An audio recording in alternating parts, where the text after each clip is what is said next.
Hello everyone, this is doctor G विशादो।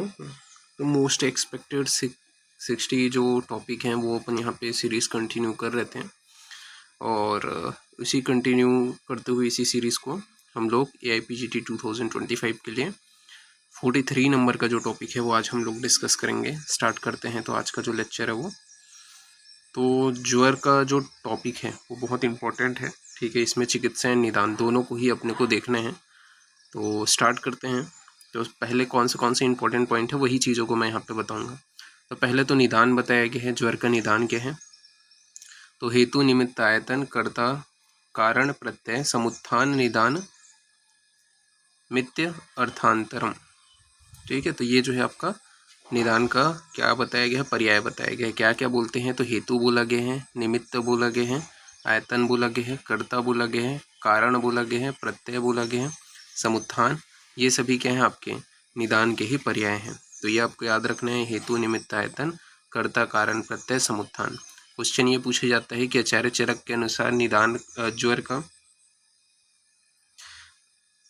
जो हेतु है, ठीक है, मतलब सभी जो है ये क्या है पर्याय हैं, तो कौन सा नहीं है, ऐसा करके क्वेश्चन पूछे जाते हैं। ठीक है, तो कौन जो है निदान का पर्याय नहीं है ऐसा करके, तो आपको याद रखना है कौन कौन है, तब आप बता पाओगे कौन सा नहीं है। फिर निदान के प्रकार बताए गए हैं। तो निदान के प्रकार कितने हैं आपके? तो 3 प्रकार के हैं, असात्म इंद्रियार्थ संयोग, प्रज्ञापराध और परिणाम। तो निदान के प्रकार कितने हैं? 3 हैं, असात्म इंद्रियार्थ संयोग, प्रज्ञापराध और परिणाम। ये जो है 3 आपके प्रकार बताए गए हैं। फिर व्याधि के भेद के विषय में बात करें तो 3 प्रकार के व्याधि के भेद हैं। ठीक है, त्रिविध भेद, आग्नेय, वायव, सौम्य। ठीक है, तो व्याधि के कितने भेद हैं? 3 भेद हैं, आग्नेय, वायव और सौम्य। इसके अलावा द्विविध भेद भी बताए गए हैं, राजस और तामस। तो द्विविध भेद भी बताए गए हैं, राजस और तामस। ठीक है, तो निदान के तो हमने पर्याय देख लिए हैं, अब व्याधि के पर्याय देख लेते हैं। क्या क्या पर्याय बताए गए हैं आपके व्याधि के? तो व्याधि के जो पर्याय हैं वो यहाँ पे आपका बताया गया है, आम्य, गद, आतंक, यक्षमा, ज्वर, रोग एंड विकार। ठीक है, ये सभी क्या है आपके व्याधि के पर्याय हैं। तो व्याधि को आम्य, गद, आतंक, यक्षमा, ज्वर रोग व विकार भी बोला जाता है। ठीक है, तो ये आपको ध्यान में रखना है, ये सभी व्याधि के पर्याय हैं। तो पूछा जाता है यक्षमा किसका पर्याय है, या गद, आतंक। ठीक है, तो ये आपको ध्यान में रखना है। इसके अलावा और क्या क्या पर्याय बताए गए हैं? रोग के पर्याय, तो आपका व्याधि हो गया, आम्य हो गया, गद हो गया, आतंक हो गया, यक्षमा हो गया, ज्वर हो गया, रोग हो गया, पापमा भी बोला गया है। इसके अलावा अबाधन, विकार, ये सभी इसके पर्याय हैं। तो ये आपको ध्यान में रखना है। फिर यहाँ पे ही निदान पंचक का भी वर्णन किया गया है। तो निदान पंचक का वर्णन करते हुए सर्वप्रथम निदान का डेफिनेशन बोला गया है कि तत्र निदान कारणम मित्युक्त आग्रेय निदान। आग्रेय तो निदान रोगों के कारण को ही कहते हैं। ठीक है, तो निदान किसको बोलते हैं? रोगों के कारण को ही कहते हैं। निदान के कितने भेद बताए हैं? तो 4 भेद बताए हैं, सन्निकृष्ट, विप्रकृष्ट, व्याभिचारी और प्रधानिक। ठीक है, तो हरिश्चंद्र ने ये जो है माना है निदान के 4 भेद, सन्निकृष्ट, विप्रकृष्ट, व्याभिचारी और प्रधानिक। इसके अलावा इसकी निरुक्ति बताया गया है, नियदते, निबध्यते, हेत्वादि, संबोध, व्याधिरेण निदानम। ये क्या है? भट्टार हरिश्चंद्र ने इसकी निरुक्ति बताई है। तो ये आपको याद रखना है, निदीयते, निबध्यते, हेत्वादि, संबध, व्याधिरेण निदानम। फिर इसके पूर्व रूप के विषय में बात करते हैं। तो इसका पूर्व रूप क्या बताया गया है? तो पूर्व रूप के अंतर्गत, ठीक है, निदान के बाद में नेक्स्ट है आपका निदान पंचक में पूर्व रूप। तो पूर्व रूप में बोला है पूर्व रूपम प्रागोत्पत्ति लक्षण व्याधि। ठीक है, पूर्व रूप का डेफिनेशन क्या है? पूर्व रूप प्रागोत्पत्ति लक्षण व्याधि। तो प्रागोत्पत्ति लक्षण व्याधि ऐसा करके आपको दिया जाएगा डैश करके, तो याद रखना ये पूर्व रूप के बोले गए हैं। यानी कि रोग उत्पन्न होने के पूर्व जो लक्षण उत्पन्न होते हैं उसे क्या कहते हैं? पूर्व रूप कहते हैं। तो रोग उत्पन्न होने के पूर्व जो लक्षण उत्पन्न होता है उसे पूर्व रूप कहते हैं। फिर बोले गए द्विविधम ही पूर्वम पूर्व रूपम भवती सामान्य विशिष्ट च। तो पूर्व रूप के 2 भेद हैं, सामान्य और विशिष्ट। ये आचार्य सुश्रुत ने बताया है। तो ये चीज़ याद रखना कि सुश्रुत ने क्या है पूर्व रूप के 2 भेद, सामान्य पूर्व रूप और विशिष्ट पूर्व रूप बताए हैं। फिर इसके बाद में भावी व्याधि बोधक एवं लिंग पूर्व रूपम, ये माधव निदान ने बोले हैं। तो भावी व्याधि बोधक एवं लिंग पूर्व रूपम ये जो है माधव निदान ने बोले हैं। प्रमेह के पूर्व रूपों की उत्पत्ति हुए बिना हरिद्रवर्ण रक्तवर्ण मूत्र का त्याग करना रक्त पित्त रोग का निर्णायक होते हैं। तो ये चीज़ याद रखना कि प्रमेह के पूर्व रूपों की उत्पत्ति हुए बिना हरिद्रवर्ण रक्तवर्ण का जो मूत्र त्याग है वो करना रक्त पित्त रोग का निर्णायक होते हैं। फिर रूप के विषय में बात करते हैं। तो रूप के विषय में क्या बताया गया है? प्रादुर्भूत लक्षणम पुल्लिंगम। ठीक है, तो ये रूप के विषय में बोला गया है, प्रादुर्भूत लक्षणम पुनर्लिंगम। ये क्या है? आपका रूप का डेफिनेशन है। बात कर लेते हैं रूप के पर्याय के विषय में। तो रूप को ही लक्षण, लिंग, आकृति, चिन्ह, संस्थान, व्यंजन रूप बोला जाता है। ठीक है, तो रूप को क्या है? लक्षण, लिंग, आकृति, चिन्ह, संस्थान, व्यंजन बोले जाते हैं। आचार्य चरक के अनुसार रूप तथा तंत्र दोनों जो है क्या है? दोनों का ही पर्याय है। ठीक है, तंत्र मतलब आयुर्वेद दोनों का ही पर्याय है, तो ये आपको ध्यान में रखना है।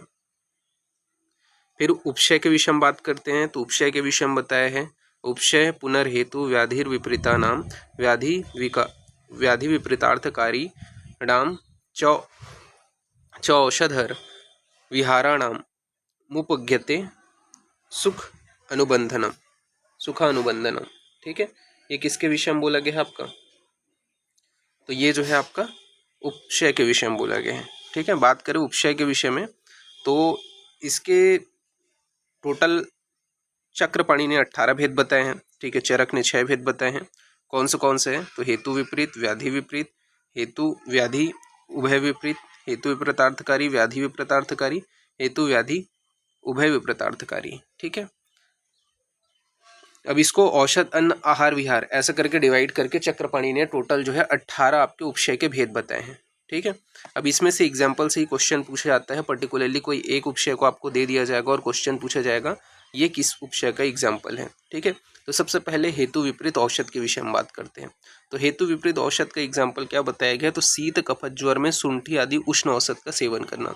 ये क्या है आपका? हेतु विपरीत औषध के एग्जाम्पल है। तो शीत, कफत, ज्वर में शुंठी आदि उष्ण औषधि का सेवन करना, ये हेतु विपरीत औषध का एग्जाम्पल है।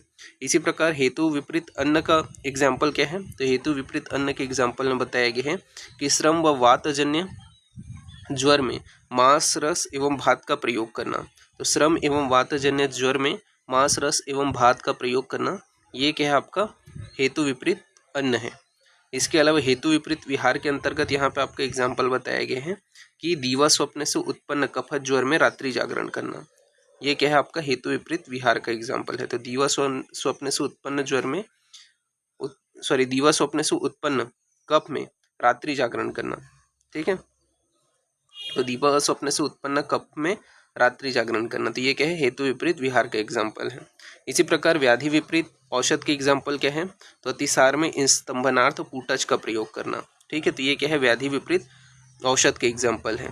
तो व्याधि विपरीत औषध की एग्जाम्पल क्या है? तो अतिसार में स्तंभनार्थ कूटज का प्रयोग करना। इसी प्रकार व्याधि विपरीत अन्न के एग्जाम्पल क्या है?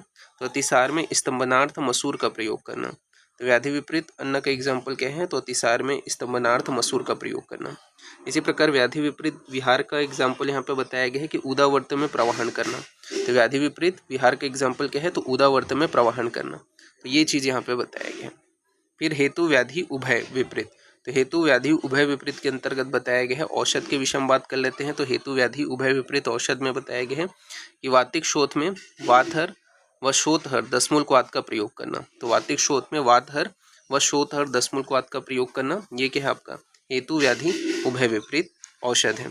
फिर हेतु व्याधि उभय विपरीत अन्न के अंतर्गत वात कफजन्य जो ग्रहणी है उसमें तक्र का प्रयोग करना, ये क्या है आपका? हेतु व्याधि उभय विपरीत अन्न है। तो वात कफजन्य ग्रहणी में तक्र का प्रयोग करना, ये क्या है आपका? हेतु व्याधि उभय विपरीत अन्न है। फिर हेतु व्याधि उभय विपरीत विहार के अंतर्गत बताया गया है कि स्निग्ध पदार्थ के सेवन और दीवा स्वप्न से उत्पन्न तंद्रा में रुक्ष रात्रि जागरण करना, ये क्या है? हेतु व्याधि उभय विपरीत विहार है। तो स्निग्ध पदार्थ के सेवन और दीवा स्वप्न से उत्पन्न तंद्रा में रुक्ष रात्रि जागरण करना, ये क्या है? हेतु व्याधि उभय विपरीत विहार का एग्जाम्पल है। फिर हेतु विपरीतार्थकारी औषध के विषय में बात करें तो हेतु विपरीतार्थकारी औषध में बताया गया है कि पित्तज व्रण में उष्ण उपनाह का प्रयोग करना, ये क्या है? हेतु विपरीतार्थकारी औषध के एग्जाम्पल है। तो पित्तज व्रण में उष्ण उपनाह का प्रयोग करना, ये हेतु विपरीतार्थकारी औषध के एग्जाम्पल है। इसी प्रकार हेतु विपरीतार्थकारी अन्न के एग्जाम्पल में बताया गया है कि पित्तज व्रण में विदाही अन्न का प्रयोग करना। तो पैतृक व्रण में विदाही अन्न का प्रयोग करना ये क्या है, हेतु विपरीतार्थकारी अन्न का एग्जाम्पल है। इसी प्रकार वातज उन्माद में भय दर्शन ये क्या है, हेतु विपरीतार्थकारी विहार का एग्जाम्पल है। तो ये आपको ध्यान में रखना है। और नेक्स्ट अपन आगे बढ़ते हैं फिर। तो नेक्स्ट है आपका व्याधि विपरीतार्थकारी औषध। तो व्याधि विपरीतार्थकारी औषध के अंतर्गत बताया गया है कि छर्दी रोग में वमन कारक मदन फल का प्रयोग करना ये क्या है, व्याधि विपरीतार्थकारी औषध है। तो व्याधि विपरीतार्थकारी औषध में छर्दी रोग में वमनकारी मदन फल का प्रयोग। इसी प्रकार व्याधि विपरीतार्थकारी अन्न में बताया गया है कि अतिसार में विरेचनार्थ दूध का प्रयोग करना ये क्या है, व्याधि विपरीतार्थकारी अन्न का एग्जाम्पल है। तो अतिसार में विरेचनार्थ दुग्ध का प्रयोग करना ये व्याधि विपरीतार्थकारी अन्न का एग्जाम्पल है। इसी प्रकार व्याधि विपरीतार्थकारी विहार के अंतर्गत छर्दी रोग में वमन कराने के लिए प्रवाहन करना ये क्या है, व्याधि विपरीतार्थकारी विहार का एग्जाम्पल है। तो ये आपको ध्यान में रखना है। फिर नेक्स्ट बात करते हैं हेतु व्याधि उभय विपरीतार्थकारी औषध के विषय में। तो प्लुष्ट अग्निदग्ध में उष्ण अगरू का लेप लगाना व प्रतिविष चिकित्सा। ठीक है, तो ये आपको याद रखना है कि प्लुष्ट अग्निदग्ध में उष्ण अगरू का लेप लगाना व प्रतिविष चिकित्सा ये क्या है, हेतु व्याधि उभय विपरीतार्थकारी औषध के एग्जाम्पल है। इसी प्रकार मद्यपानजन्य मदात्य में मदकारक मद्य का पान करना। ठीक है, तो मद्यपानजन्य मदात्य में मदकारक मद्य का पान करना ये क्या है, हेतु व्याधि उभय विपरीतार्थकारी अन्न के एग्जाम्पल है। इसी प्रकार व्याम जनित समूढ़वात में जल में तैरना। तो व्याम जनित समूढ़वात में जल में तैरना ये भी क्या है, आपका हेतु व्याधि उभय विपरीतार्थकारी विहार का एग्जाम्पल है। तो ये एग्जाम्पल्स को ही याद रखना है। फिर निम्नोक्त अनुपशय चरक ने उपशय का निदान में ही अंतर्भाव कर दिए हैं। ठीक है, अनुपशय क्या होता है, तो उपशय के विपरीत को ही अनुपशय कहते हैं, इसी को ही व्याधि असातम्य भी कहते हैं। फिर बात करते हैं संप्राप्ति के विषय में। तो संप्राप्ति में बताया गया है संप्राप्ति जाति और अगति एक दूसरे के पर्याय हैं। संप्राप्ति के विषय में तस्मात् व्याधिजनक दोष व्यापार विशेष युक्ते व्याधि जन्मे संप्राप्ति। ठीक है, ये चक्रपाणी ने बोला है। संप्राप्ति के भेद के विषय में बात करें तो चरक ने यहाँ पे 5 भेद बताए हैं, सांख्य, प्राधान्य, विधि, विकल्प, बल, काल, विशेष। ठीक है, तो ये आपको ध्यान में रखना है। वांग भट्ट ने भी 5 भेद बताए हैं, इन्होंने संख्या, विकल्प, ठीक है, तो विकल्प जो भेद हैं ये पहले बता दिए हैं, फिर प्राधान्य, फिर बल, काल, विशेष। ठीक है, तो ये आपको याद रखना है। वांग भट्ट ने बल संप्राप्ति और काल संप्राप्ति को अलग अलग माना है। तो ये चीज़ याद रखना है कि आचार्य जो वांग भट्ट है उन्होंने बल संप्राप्ति और काल संप्राप्ति दोनों को अलग अलग माना है, जबकि चरक ने बल, काल, विशेष एक ही संप्राप्ति माना है। तो बल, काल को एक ही माना है, जबकि वांग भट्ट ने दोनों को अलग अलग माना है। फिर विधि संप्राप्ति का वर्णन केवल आचार्य चरक ने किया है। ठीक है, तो ये आप देख सकते हो विधि संप्राप्ति का वर्णन केवल आचार्य चरक ने किया है। अब सभी संप्राप्ति के विषय में देख लेते हैं, जैसे कि सांख्य संप्राप्ति। तो सांख्य संप्राप्ति के अंतर्गत जैसे कि इसके एग्जाम्पल क्या है, तो 8 प्रकार के ज्वर हैं। ठीक है, 5 प्रकार के गुल्म हैं, 7 प्रकार के कुष्ठ हैं। ये क्या है, आपके सांख्य संप्राप्ति के अंतर्गत आते हैं। प्राधान्य के अंतर्गत बात करें तो प्राधान्य के अंतर्गत प्राधान्यम पुनर्दोषणम तरताम अभ्युपलभ्यते। ठीक है, स्वतंत्रे परतंत्रभ्य व्याधे प्राधान्य मदिशेत। ठीक है, तो ये प्रधान संप्राप्ति में बोला गया। फिर विधि के अंतर्गत क्या है, रोगों के भेद विधि संप्राप्ति के अंतर्गत आते हैं। तो रोगों के भेद विधि संप्राप्ति के अंतर्गत आते हैं। विधि भेद 2 प्रकार से रोग होते हैं, निज और आगंतुज। फिर विकल्प के विषय में बात करते हैं तो विकल्प में यहाँ पे बताया गया है समवेतानाम पुनर्दोषाणाम संशय बल विकल्पो अस्मिन् अर्थे, यानी कि दोषों की असंस कल्पना को विकल्प संप्राप्ति कहते हैं। तो दोषों की असंस कल्पना को विकल्प संप्राप्ति कहते हैं। फिर इसके बाद बल काल में बताया गया है कि व्याधि का बल काल विशेष ऋतु, अहोरात्र और भोजन काल पर निर्भर करते हैं। तो व्याधियों का बल काल विशेष ऋतु, अहोरात्र, भोजन काल पर निर्भर करते हैं। तो ये आपको ध्यान में रखना है। फिर ज्वर के विषय में बात करते हैं तो शरीर आश्रित रोगों में सर्वप्रथम ज्वर उत्पन्न होते हैं। ठीक है, तो शरीर आश्रित रोगों में सर्वप्रथम ज्वर उत्पन्न होते हैं। मंथक जो ज्वर है, अलग अलग ज्वर जो आचार्यों ने वर्णन किए हैं, तो सबसे पहले आपका मंथक ज्वर। तो मंथक जो ज्वर है उसका वर्णन योग रत्नाकर ने किए हैं। तो ये पूछा जाता है कि मंथक ज्वर का वर्णन किस आचार्य ने किया है, तो योग रत्नाकर ने मंथक ज्वर का यहाँ पे वर्णन किया है। फिर नेक्स्ट है आपका एषणा ज्वर। तो एषणा ज्वर का जो वर्णन है वो आचार्य कश्यप ने किया है। तो एषणा ज्वर का वर्णन किसने किया है, आचार्य कश्यप ने किया है। हरिद्रक ज्वर का जो वर्णन है वो वृद्धवांग भट्ट ने किया है। तो हरिद्रक ज्वर का वर्णन किसने किया है, वृद्धवांग भट्ट ने किया है। ज्वर अतिसार का वर्णन किसने किया है, तो माधव ने किए हैं। तो ज्वर अतिसार का वर्णन माधव ने किए हैं। वर्ण अनुसार ज्वर का वर्णन हारित ने किए हैं। तो वर्ण अनुसार ज्वर का वर्णन हारित ने किए हैं। गंभीर ज्वर जो वात पित्त प्रधान होता है उसका वर्णन सुश्रुत ने किया है। तो गंभीर ज्वर जो वात पित्त प्रधान होता है उसका वर्णन सुश्रुत ने किया है। वात बलास ज्वर जो वात कफ प्रधान होता है इसका वर्णन अष्टांग संग्रह ने किया है। तो वात बलास ज्वर जो वात कफ प्रधान होता है इसका वर्णन अष्टांग संग्रह ने किया है। प्रलेपक ज्वर जो पित्त कफ प्रधान होता है उसका वर्णन सुश्रुत ने शोष रोगियों में किया है। तो प्रलेपक ज्वर जो पित्त कफ प्रधान होता है उसका वर्णन सुश्रुत ने शोष रोगियों में किया है। ठीक है, तो ये आपको ध्यान में रखना है।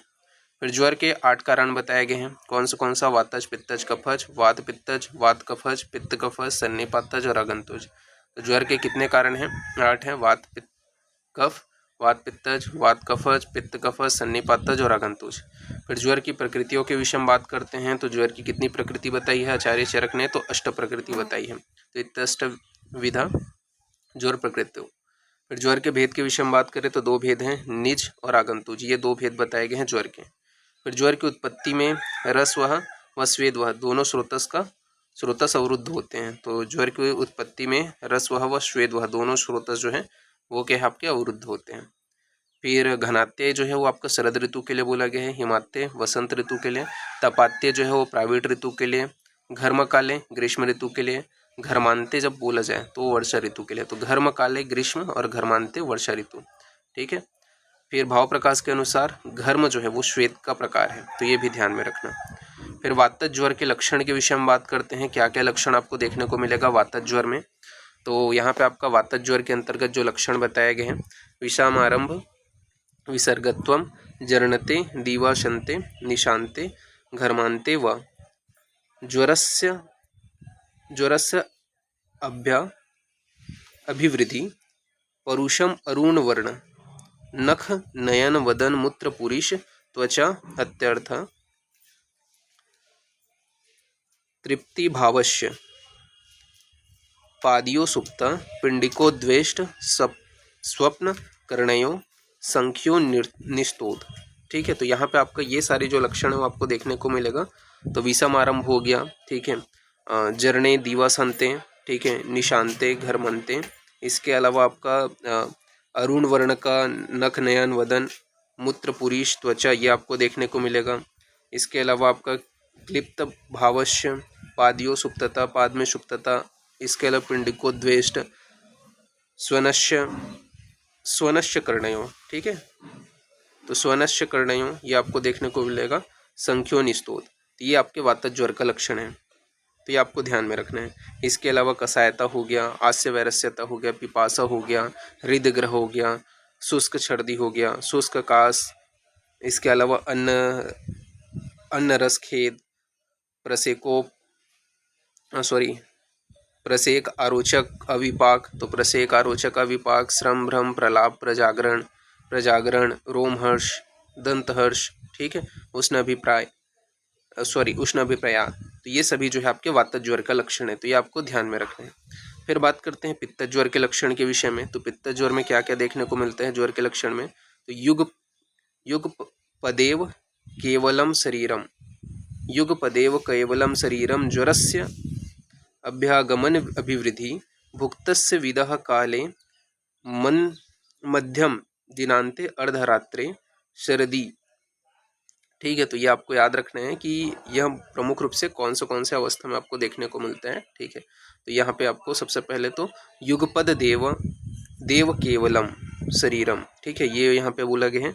इसके अलावा भुक्तस्य विदः काले, मध्य दिने, अर्धरात्रे, शरदी, ये जो है आपके क्या है पित्तज ज्वर के लक्षण है। इसके अलावा हारित द्रव्य वर्ण का कैसा हो जाता है, नख नयन वदन मूत्र पुरीश, ठीक है, जैसे कि वातज में अरुण वर्ण का हो जा रहा था, यहाँ पे हरित वर्ण का हो जाएगा। ठीक है, पुरीश त्वचा, ये सभी। रक्त कोठ अभिनिवृत्त है, तो रक्त कोठ की उत्पत्ति हो जाएगी। कटु कषायता देखने को मिलेगा, पित्त छर्दन देखने को मिलेगा, अतिसार देखने को मिलेगा, अन्न द्वेष हो गया, तृष्णा हो गया, इसके अलावा भ्रम मद हो गया, भ्रम हो गया, मूर्छा हो गया, सदन हो गया, ठीक है, खेल प्रलाप हो गया, शीत अभिप्रताप हो गया, शीत अभिप्रायता हो गया। तो ये सभी आपके क्या हैं, पित्त ज्वर के लक्षण है, तो ये आपको ध्यान में रखने हैं। फिर नेक्स्ट अपन बात करते हैं कफत ज्वर के लक्षण के विषय में। तो कफत ज्वर में क्या क्या लक्षण देखने को मिलेगा, तो युगपदेव केवलम शरीरम, ज्वरस्य अभ्यगमनम अभिवृद्धि, भुक्त मात्रे पूर्वाहे पूर्वरात्रे, वसंत काले व विशेषणम, ठीक है। तो ये जो है आपके कफत ज्वर का लक्षण बताया गया है। तो युगपदे केवलम शरीरम, ज्वरस्य आगमन अभिवृद्धि, भुक्त मात्रा पूर्वहे पूर्वात्रे, वसंत काले विशेषणम, ठीक है। तो विशेष रूप से वसंत काल में होता है कफत ज्वर, अन्न अभिलाषा होता है, ठीक है। जैसे कि शरद में पित्तज हुआ था, वसंत में आपका क्या है, कफज होगा। अन्न अभिलाषा हो गया, मुख माधुर्य मधु माधुर्यता हो गया, सर्दी हो गया, शैत्य हो गया, शैत्य हो गया, श्वेत वर्ण का नख, नयन, वदन, मूत्र, पुरुष त्वचा, ये आपको देखने को मिलेगा। शीत पिंडिकों की उत्पत्ति हो जाएगी, मंदाग्नि आपको देखने को मिलेगा, हल्लास हो गया, हृदयोक्लेद हो गया, तंद्रा हो गया, काश, श्वास प्रतिशय, उष्ण अभिप्राय, ये सभी कफत ज्वर के लक्षण हैं। फिर बात करते हैं मुख माधुर्यता जो है वो आपका कफत ज्वर, कफज पांडु, कफज आरोचक, ये तीनों का लक्षण है। तो ये याद रखना कि मुख माधुर्यता आपका कफत ज्वर, कफज पांडु, कफज आरोचक, ये तीनों का लक्षण है। आगंतुक ज्वर के विषय में बात कर लेते हैं। तो आगंतुक ज्वर के कितने भेद हैं, 4 भेद हैं, अभिघातज, अभिसाप, अभिसंगज, अभिचारज, अभिसापज। अभिघातज में क्या होता है, प्रमुख लक्षण क्या है, तो अभिघातज के अंतर्गत वायु तथा दुष्ट शोणित जन्य होते हैं, ठीक है। तो वायु व दुष्ट शोणित जन्य कौन होते हैं, अभिघातज होते हैं। अभिसापज जो है वो वात और पित्त जन्य होते हैं। अभिचारज सन्निपातज होते हैं और अभिसापज भी सन्निपातज होते हैं। तो ये आपको याद रखना है। फिर ज्वर का एकल लक्षण के विषय में बात करते हैं, क्या लक्षण है, तो यहाँ पे बताया गया है ज्वरस्वेक एवं संताप लक्षणम, ठीक है। तो ये आपको याद रखना है। ज्वर का प्रत्यात्म लक्षण बोले हैं, ज्वर प्रत्यात्म लिंगम संतापो देह मानसम, ठीक है। तो ये चरक ने चिकित्सीय स्थान पे बताया है। फिर ज्वर के पूर्व रूप के विषय में बात करते हैं। तो क्या क्या लक्षण देखने को मिलेगा पूर्व रूप के अंतर्गत, तो पूर्व रूप के अंतर्गत मुख्य वैरस्यता हो गया, गुरु मातृत्व, इसके अलावा आपका अन्न अभिलाषा हो गया, निद्राधिक्य हो गया, जृंभ हो गया, श्रम भ्रम प्रलाप जागरण हो गया, रोमहर्ष, दंतहर्ष, अर्ति, विनाम, वेपथु, इसके अलावा शब्द शीत, वातप, सहस्वता, ठीक है, असहस्वत्व, इसके अलावा प्रतिताप प्रतिपत स्वकार्येषु, अल्प प्राणता, दीर्घसूत्रता, गुरुणाम वाक्यश भूयिष्या, ठीक है। तो गुरुणाम वाक्यश भूयिष्या हो गया, स्वधर्मेश ज्वर चिंता, ठीक है। तो स्वधर्मे ज्वर चिंता हो गया, मल्यानुलेप हो गया, भोजन परिक्लेशन हो गया। तो ये सभी आपके क्या हैं, जो ज्वर है उसके पूर्व रूप के अंतर्गत देखने को मिलते हैं। तो ये आपको ध्यान में रखना है। फिर इसके बाद में इसके अलावा आपका अम्ल लवण कटु प्रियता हो गया, बोलेभ्य प्रदेश है, ठीक है। तो ये सभी इसके पूर्व रूप में बताए गए। फिर ज्वर की महत्ता यहाँ पे बताया गया है। ज्वर की महत्ता बताया गया है कि ज्वरस्तु खलु महेश्वर प्रकोप, ठीक है। तो महेश्वर प्रकोप से उत्पन्न हुए, सर्व प्राण भृत प्राणहरो, देह इंद्रिय मन स्थापकर, ठीक है। तो ये क्या करता है, सर्व प्राण भृतो प्राणहरो, ये बोला गया है, सर्व प्राण भृतो प्राणहरो, ये किसके लिए बोला गया, ज्वर की महत्ता के बताते हुए बोला गया। देह इंद्रिय मन स्थापकर, सर्व रोग अधिपति, क्या बोला गया, इसे सर्व रोग अधिपति बोला गया। महामोह न्यान्य व्याधस्तथा, इसके अलावा दारुण बहुपद्रव दुष्चिकित्सकीय यह जो है ज्वर को बताया गया। फिर स्वर सर्व प्राणभृत सज्वर जयंते सज्वर एवं ब्रियंते, ठीक है। तो ये यहाँ पे आपके ज्वर की महत्वता में बताया गया। ज्वर को क्या है, सर्व रोग अधिपति बोला है वांगभट ने। तो ये याद रखना कि सर्व रोग अधिपति ज्वर को किसने बोला है, वांगभट ने बोले हैं। फिर ज्वर की चिकित्सा सूत्र के विषय में बात कर लेते हैं। तो ज्वर के पूर्व रूप में लघु भोजन व अपतर्पण कराना चाहिए, ये निदान स्थान बताया है। तो ज्वरादो व हितम लघ्व अंसन अपतर्पणम व, ठीक है, ये चरक ने बोले हैं निदान में। इसके अलावा आपका जीर्ण ज्वर में घृतपान कराना चाहिए। तो जीर्ण ज्वरेशु तु सर्वेषु सर्पीपानम प्रशस्येत। ठीक है, तो ये निदान स्थान के अनुसार चिकित्सा याद रखना। फिर जीर्ण ज्वरे ज्वराणाम सर्वेषां पयः प्रशमनम परम, ये जो है आपका बताया गया है। फिर वात पित्तिक ज्वर में धरोष्ण दूध देवे, तो ये यहाँ पे आपका बोला गया है, ये आपको ध्यान में रखना है। हाँ ठीक है, वही मैं रख रहा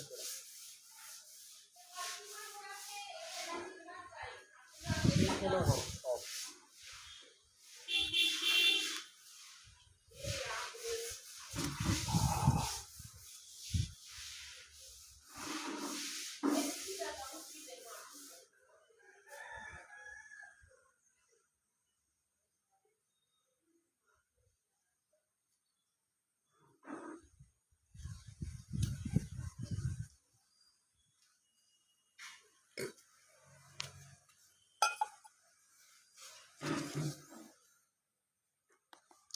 तो ये आपको याद रखना है कि घृत पान प्रशस्त से बताया गया है।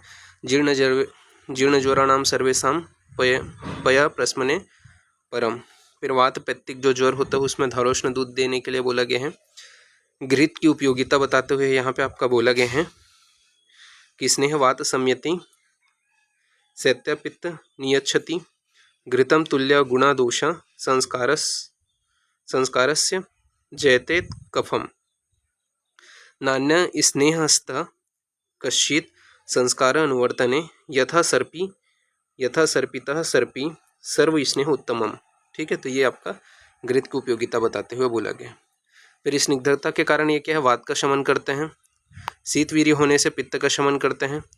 संस्कार अनुवर्तन से कफ का शमन करते हैं। तो ये क्या है, घृत की उपयोगिता बताया गया कि स्निग्धता के कारण वात का शमन, शीतवीर्य होने के कारण पित्त का शमन और संस्कार अनुवर्तन से कफ का शामक होते हैं। ठीक है, फिर चिकित्सा स्थान के आधार पर अपन थोड़ा सा ज्वर के विषय में देख लेते हैं। तो ज्वर की संज्ञा यहाँ पे बताया गया है, क्या क्या दिया गया है। तो चिकित्सा स्थान के अनुसार देखें तो सर्व रोग अग्रजा, ठीक है, तो सर्व रोग अग्रजा हो गया, रोगराट हो गया, रोग अधिपति हो गया, ये सभी जो है चरक ने बताए हैं।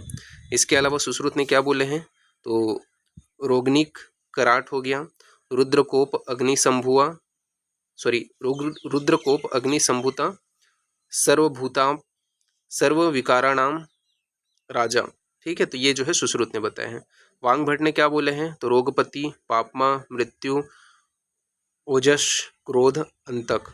ठीक है, तो ये जो है ओजसन क्रोध अंतक, ये वांग भट्ट की देन है। ये सभी क्या है, संज्ञा दी है वांग भट्ट ने, तो ये आपको ध्यान में रखने हैं। फिर ज्वर के पर्याय के विषय में बात कर लेते हैं। तो ज्वर के पर्याय में बताया गया है ज्वरो विकारो रोगस्य व्याधिरातंक एवच एको अत्यर्थ नाम पर्याय विवधे अभिधीयते। तो ज्वर विकार रोग व्याधि आतंक, ये सभी ज्वर के पर्याय हैं। फिर व्याधि के पर्याय के विषय में बात कर लेते हैं चिकित्सा स्थान के अनुसार। तो ज्वर विकार रोग व्याधि आतंक आम्य गद यक्षमा, ये सभी जो है यहाँ पे पर्याय बताए गए हैं चिकित्सा के अनुसार, चिकित्सा स्थान के अनुसार। तो तत्र व्याधि रामे गद आतंक यक्षमा रोग विकार इत्य अंतरतरम। ठीक है, फिर चरक अनुसार ज्वर और व्याधि ये क्या है, पर्याय जो है समान है। फिर ज्वर की प्रकृति के विषय में बात करते हैं। तो चरक ने चिकित्सा स्थान में बताया है छतस्मो ज्वर पापमा मृत्यु शोक्ता यात्मका। ठीक है, तो ये जो है आपकी ज्वर की प्रकृति बताई है। तो ये श्लोक दे करके पूछे जाते हैं किसकी प्रकृति है। ठीक है, ज्वर को यहाँ पे आपका हटा दिया जाएगा। छतस्मो डैश पापमा मृत्यु शोक्ता यात्मका, तो ये ज्वर की प्रकृति है। ज्वर की प्रथम उत्पत्ति के विषय में बात करें तो यहाँ पे प्रथम उत्पत्ति जो है प्रवृत्तिस्तु परिग्रह, यानी कि ज्वर का प्रादुर्भाव परिग्रह से हुए हैं, यहाँ जो है यहाँ पे बताया गया है चिकित्सा स्थान के अनुसार। फिर ज्वर की उत्पत्ति अपन बात करें यहाँ पे, और क्या बताया है, निदाने पूर्व मुदिष्टे रुद्रकोप दारुणा। ठीक है, तो निदान स्थान के अनुसार चिकित्सा में रुद्रकोपस्य दारुणा बताया है। ठीक है, और यहाँ पे जब चरक के निदान स्थान पढ़ते हैं, ठीक है, चिकित्सा स्थान में रुद्रकोपस्य दारुणा बोले हैं, और यहाँ पे चरक ने जो निदान स्थान बताया है ज्वरस्तु खलु महेश्वर कोप प्रभु। ठीक है, तो ये चीज़ थोड़ा ध्यान में रखना, रेफरेंस दे करके पूछा जा सकता है। फिर इसके बाद माधव निदान के अनुसार बात करें तो माधव निदान के अनुसार यहाँ पे बताया गया है दक्ष अपमान संक्रुद्रम रुद्र निश्वास संभव ज्वरो अष्टधा पृथक द्वंद्व संघात आगंतुज स्मृता। ठीक है, तो माधव निदान ने क्या बताया, दक्ष प्रजापति के संरुद्र रुद्र के निश्वास से, ठीक है, क्रुद्ध जो आपके रुद्र है उसके निश्वास से ज्वर की उत्पत्ति बताई है। ठीक है, उसके आधार पे इसके अष्टविध, ठीक है, द्वंद्वज आगंतुज इस प्रकार के जो भेद हैं वो होते हैं। ये किसने बोले हैं, माधव निदान ने। सुश्रुत ने क्या बोले हैं, जन्मादो निधने चैव प्राय विशेष देहिना ततः सर्व विकाराणाम राजा प्रतिकीर्तिता। ठीक है, तो जन्म से लेकर के मृत्यु तक शरीर में ये जो है उपस्थित होता है, अतः इसे सर्व विकाराणाम राजा प्रकीर्तिता, ये जो है आपका सुश्रुत ने बोले हैं। फिर ज्वर के 8 कारण बताए गए हैं। कौन से वो 8 कारण हैं, तो वातज हो गया, पित्तज हो गया, कफज हो गया, वात पित्तज हो गया, वात कफज हो गया, पित्त कफज हो गया, सन्निपातज हो गया और आगंतुज हो गया। ये क्या आपके ज्वर के 8 कारण यहाँ पे बताए गए। फिर ज्वर के पूर्व रूप के विषय में बात करते हैं। तो आस्य नयने स्त्रावम जृंभणम गौरवम क्लमा, तो आस्य नयने स्त्रावम जृंभणम गौरवम क्लमा जलनाप आतप वायव अंबु भक्ति द्वेष विनिश्यतो अविपाकस्य वैरस्य हानिश्य बलवर्णयो शीत वैकृत्य अल्पम च ज्वर लक्षण आग्रजम। ठीक है, तो ये जो है आपका पूर्व रूप के अंतर्गत बताया गया, तो ये आपको याद रखना है। ठीक है, चिकित्सा स्थान के अनुसार पूर्व रूप में। इसके अलावा आपका श्रमोवर्ती वर्णम नयनम प्लवम। ठीक है, तो क्या के लक्षण देखने को मिलते हैं, तो आस्य नयन, ठीक है, जृंभ हो गया, गौरव हो गया, आलस्य हो गया, भक्त द्वेष हो गया, ठीक है, अविपाक हो गया, वैरस्यता हो गया, हानि हो गया बलवर्ण की, शीत वैकृत्य अल्पम बताए गए हैं। ठीक है, इसके अलावा श्रमोवर्ती विवर्णत्वम, वैरस्य नयनन प्लवम, इच्छा द्वेष हो गया, मुहूर शीत वात पित्तेशु, जृंभांगमर्द गुरु गात्र, जृंभांगमर्द गुरुता हो गया, रोमहर्ष हो गया, रुचि हो गया, अप्रहर्ष हो गया, शीतता हो गया। तो ये सभी आपके क्या है, ज्वर के पूर्व रूप के अंतर्गत आते हैं, तो ये आपको ध्यान में रखना है।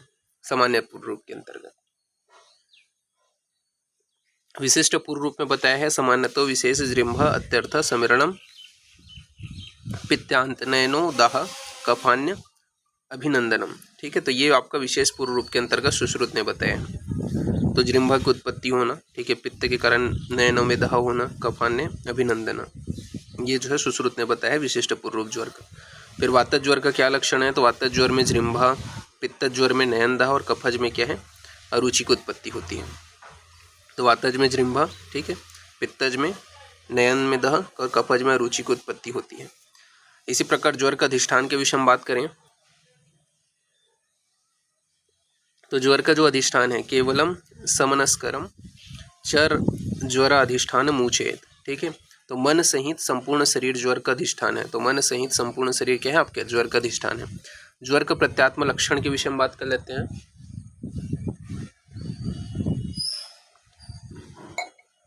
तो ज्वर का प्रत्यात्म लक्षण क्या है, तो ज्वर प्रत्यात्मिकम लिंग संतापो देह मानसा। ठीक है, ये क्या है, ज्वर का प्रत्यात्म लक्षण है। फिर ज्वर का एक काल लक्षण क्या है, तो एक काल लक्षण यहाँ पे आपको बताया गया है,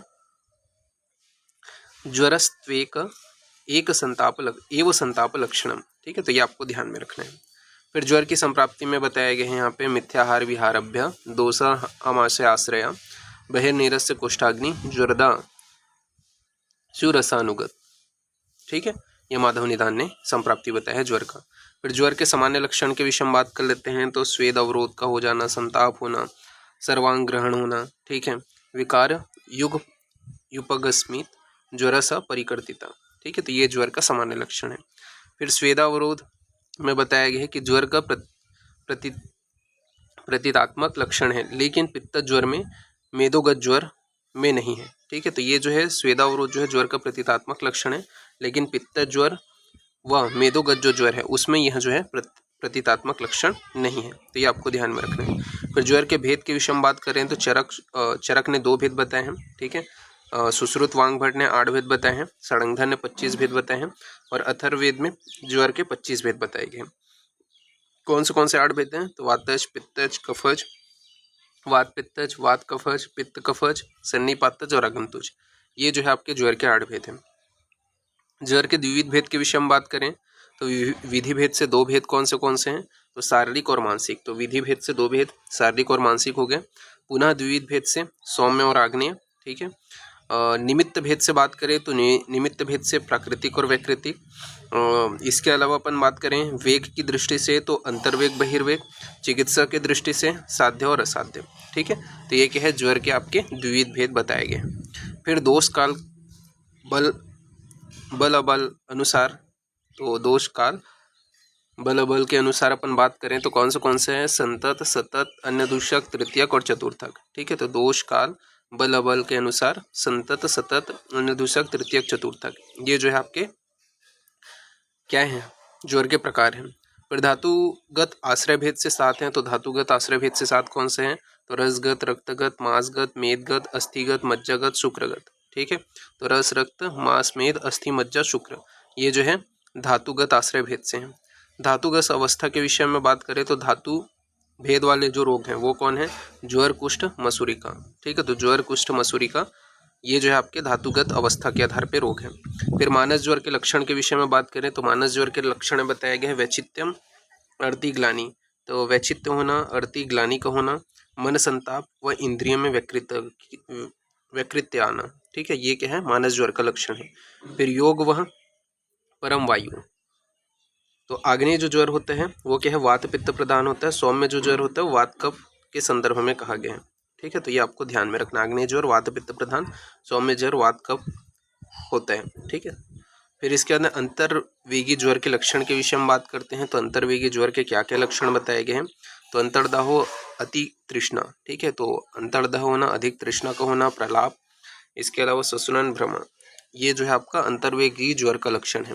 फिर संध्या, अस्थि, शूलम, स्वेदो, दोष, वर्चयो, विनिग्रह, ठीक है। तो संध्या, अस्थि में शूल होना, इसके अलावा स्वेद, दोष, वर्चो, विनिग्रह, ये क्या है, अंतर्वेग ज्वर का लक्षण है। फिर अंतर्वेगस्य लिंगानी ज्वर से तानी लक्ष्य, ठीक है, ये कष्टसाध ज्वर का लक्षण है। तो ये आपको ध्यान में रखना है। इसके बाद में बहिर्वेग ज्वर के लक्षण क्या बताए गए हैं, तो बहिर्वेग ज्वर के लक्षण बताए गए हैं संतापो अभ्याधिको, बाह्य तृष्णादीनाम च मार्दवम, तो बाह्य तृष्णादीनाम च मार्दवम, बहिर्वेगस्य लिंगानी सुख साध्य तमेव च, ठीक है। तो ये क्या है, बहिर्वेग ज्वर का लक्षण है। फिर इसके अंदर प्राकृतिक ज्वर के विषय में बात कर लेते हैं। तो जिस ऋतु में जिस दोष का प्रकोप होता है उस ऋतु में उस दोष से होने वाला ज्वर प्राकृतिक ज्वर कहलाता है। तो जिस ऋतु में जिस दोष का प्रकोप होता है उस ऋतु में उस दोष से होने वाला जो ज्वर है वो प्राकृतिक ज्वर है। अब ज्वर 2 प्रकार के होते हैं, प्राकृतिक ज्वर और वैकृतिक ज्वर। प्राकृतिक ज्वर के अंतर्गत बताया गया है कि शरद ऋतु में पित्तज जो ज्वर है वो सुख साध्य होता है, वो क्या है आपका प्राकृतिक ज्वर है। तो शरद ऋतु में पित्तज ज्वर होना ये सुख साध्य होते हैं, प्राकृतिक ज्वर। वैकृतिक ज्वर में वसंत ऋतु में वातज या पित्तज ज्वर होना ये क्या है, कष्ट साध्य होते हैं, ये वैकृतिक ज्वर के अंतर्गत आते हैं। इसी प्रकार वसंत ऋतु में कफत ज्वर का होना सुख साध्य है, ठीक है, ये प्राकृतिक ज्वर है। वर्षा ऋतु में वातज ज्वर का होना, ठीक है, ये क्या है, कष्ट साध्य होते हैं, ये भी पर प्राकृतिक ज्वर है। फिर बात करते हैं शरद ऋतु में वात पित्त ज्वर, वात कफ ज्वर का होना ये कष्ट साध्य होते हैं, वैकृतिक ज्वर के एग्जाम्पल हैं। वर्षा ऋतु में कफ पित्त ज्वर का होना, ठीक है, ये कष्ट साध्य होते हैं, ये वैकृतिक ज्वर के एग्जाम्पल है। तो ये आपको ध्यान में रखना है। फिर साध्य असाध्यता, साध्य जो ज्वर है उसका लक्षण यहाँ पे बताया गया है। बलौ स्वल्प दोषेशु ज्वरम साध्यो अनुद्रवा, ठीक है। तो आपका क्या बताया गया है, बल व अल्प दोष युक्त जो ज्वर होता है जिसके उपद्रव अल्प होते हैं वो क्या है, साध्य ज्वर है। असाध्य ज्वर के लक्षण क्या बताया गया है, तो केश सीमंत असाध्यो बलवान यश्य केश सीमंत ज्वरा, ठीक है। तो ये क्या है आपका असाध्य ज्वर के लक्षण है। फिर धातुगत ज्वर के लक्षण के विषय में बात करते हैं और उसकी चिकित्सा भी अपन यहाँ पे देखते हैं। जैसे कि आपका रसगत जो ज्वर है, तो रसगत ज्वर का लक्षण क्या है, तो गौरव होना, गौरव, सदन, छर्दी, अरुचि, बहिस्ताप, इसके अलावा संग मर्दो विजृंभाणाम, ठीक है। तो ये आपका इसका है रसगत ज्वर का लक्षण है, ठीक है। तो अंग मर्द का होना, विजृंभा का होना, गौरवता, सदन, छर्दी, अरुचि, ठीक है। तो ये किसका है, रसगत ज्वर का लक्षण। इसमें चिकित्सा क्या कराते हैं, तो वमन व उपवास जो चिकित्सा है वो कराया जाता है, तो वमन व उपवास चिकित्सा इसमें कराते हैं। फिर इसके अंदर रक्तगत ज्वर है, तो रक्तगत ज्वर का लक्षण क्या है, तो सरक्त स्टीवन, ठीक है, तो रक्त स्टीवन आपको देखने को मिलेगा रक्तगत ज्वर में। दाह राग की उत्पत्ति होगी, भ्रम मद प्रलाप की उत्पत्ति होगी, पिंडिका की उत्पत्ति होगी, तो ये रक्तगत ज्वर का लक्षण है। तो रक्तगत ज्वर में क्या देखने को मिलते हैं, तो रक्तवत स्टीवन, दाह राग, इसके अलावा भ्रम मद प्रलाप पिंडिका, ये क्या है, रक्त ज्वर का लक्षण है। चिकित्सा में अपन परिषेक प्रदेह व संसमन चिकित्सा कराते हैं, तो परिषेक प्रदेह व संसमन चिकित्सा कराते हैं। फिर रक्तगत के बाद में बात करते हैं मांसगत ज्वर, तो मांसगत ज्वर में अंतर्दह, इसके अलावा संतृष्णा मोह, ठीक है, तो अंतर्दह हो गया, संतृष्णा मोह हो गया, इसके अलावा दौर्गंध्य हो गया, गात्र विक्षेप हो गया, तो ये मांसगत ज्वर का लक्षण है। तो अंतर्दह होना, तृष्णा मोह का होना, दौर्गंध्य होना, गात्र विक्षेप होना, ये मांसगत ज्वर का लक्षण है। चिकित्सा में अपन क्या कराते हैं, विरेचन उपवास कराते हैं, तो चिकित्सा में हम लोग क्या कराते हैं, विरेचन व उपवास कराते हैं। फिर होता है मेदगत ज्वर, तो मेदगत ज्वर में स्वेदन, तीव्र पिपासा, इसके अलावा प्रलाप वम्य अभिक्षणसा स्वगंधस्य सहत्व, ये जो है मेदगत ज्वर का लक्षण है। तो स्वेद, तीव्र पिपासा को होना, प्रलाप वम्य अभिक्षण, स्वगंधस्य सहत्व, ये क्या है, मेदगत ज्वर का लक्षण है। चिकित्सा में अपन विरेचन व उपवास कराते हैं। फिर अस्थिगत ज्वर में बताया गया है विरेके वमने चाभि प्रकुंजनम, ठीक है, तो विरेक वमन और आपका प्रकुंजनम, ये क्या है, अस्थिगत ज्वर का लक्षण है। बात करते हैं इसमें चिकित्सा में, तो ये कृच्छ साध्य होता है।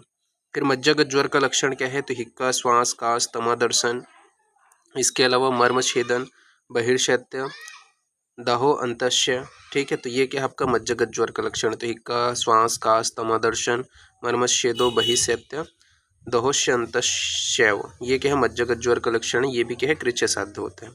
फिर शुक्रगत ज्वर का लक्षण क्या है, तो शुक्रगत में शुक्र मोक्ष कृत्व विनाश्य, ठीक है, तो शुक्र मोक्ष कृत्य विनाश्य, ये क्या है, शुक्रगत ज्वर का लक्षण है, यह भी क्या है, असाध्य होते हैं। सेपा सुश्रुत ने इसमें शुक्रगत ज्वर में लक्षण बताया है सेपस स्तब्धता, तो सेपस स्तब्धता, ये जो है सुश्रुत ने लक्षण बताया है शुक्रगत ज्वर में, तो ये आपको ध्यान में रखना है। फिर अंतर्दह के विषय में बात कर लेते हैं, तो अंतर्दह में क्या क्या देखने को मिलता है, तो गंभीर ज्वर, अंतर्दह लक्षण किस किस ज्वर में देखने को मिलते हैं, तो गंभीर ज्वर हो गया, मांसगत ज्वर हो गया, मज्जागत ज्वर हो गया, और अंतर्वेगी जो ज्वर है इसमें जो है अंतर्दह पाया जाता है। तो गंभीर ज्वर, मांसगत ज्वर, मज्जागत ज्वर व अंतर्वेगी जो ज्वर है उसमें आपका क्या है, अंतर्दह पाया जाता है। साध्यता असाध्यता के विषय में बात करें, तो रस रक्त मांस मेद जो ज्वर होता है, तो रस रक्त मांस मेद जो ज्वर है वो क्या होता है, आपका साध्य होता है। तो रस रक्त मांस मेद का जो ज्वर है वो आपका क्या है, साध्य की श्रेणी में आते हैं। अस्थि मज्जागत जो ज्वर होते हैं, तो अस्थि मज्जागत जो ज्वर है वो कृच्छ साध्य होते हैं। शुक्रगत ज्वर जो है वो असाध्य होते हैं। फिर ज्वर की उत्पत्ति में रस वह स्वेद वह दोनों स्रोतस अवरुद्ध होते हैं। ज्वर की उत्पत्ति में रस वह व स्वेद वह दोनों स्रोतस अवरुद्ध होते हैं। शरीर आश्रित रोगों में सर्वप्रथम ज्वर उत्पन्न होता है, तो शरीर आश्रित रोगों में सर्वप्रथम कौन उत्पन्न होता है, तो ज्वर उत्पन्न होता है, तो ये यहाँ पे बताया गया है। ठीक है, तो ज्वर को अपन लोग 2 पार्ट में अपन पढ़ेंगे। ठीक है, अभी यहाँ पे फर्स्ट पार्ट को अपन फिनिश करते हैं, नेक्स्ट पार्ट में आगे कंटिन्यूशन करेंगे। तो अभी के लिए इतना ही। Thank you class.